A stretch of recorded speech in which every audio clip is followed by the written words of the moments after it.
வணக்கம். இன்றைய press news செய்திகள். தேனி மாவட்டம் சின்னமனூர் அருகே ஆங்கில புத்தாண்டு தினத்தை முன்னிட்டு தென்பழனி முருகன் கோவிலில் ஏராளமான பக்தர்கள் கலந்து கொண்டு சுவாமி தரிசனம் செய்தனர். தேனி மாவட்டம் சின்னமனூர் அருகே மேற்கு தொடர்ச்சி மலை அடிவார பகுதியில் நூற்றாண்டு பழமை வாய்ந்த தென்பழனி முருகன் கோவில் அமைந்துள்ளது.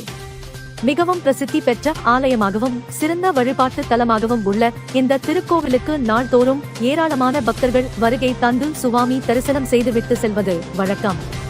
இந்நிலையில் இன்று ஆங்கில புத்தாண்டு தினத்தை முன்னிட்டு ஏராளமான பக்தர்கள் கலந்து கொண்டு சிறப்பு அபிஷேகங்களை செய்து சுவாமி தரிசனம் செய்தனர். கோவிலுக்கு வருகை தந்த பக்தர்கள் தட்டில் வெற்றிலை விளக்கேற்றியும் பொங்கல் வைத்தும் சிறப்பு வேண்டுதல்களை முன்வைத்தால் வேண்டிய காரியம் நிறைவேறும் என்று நம்பிக்கை கூறி ஏராளமான பக்தர்கள் நீண்ட வரிசையில் நின்றிருந்து சுவாமி தரிசனம் செய்தனர்.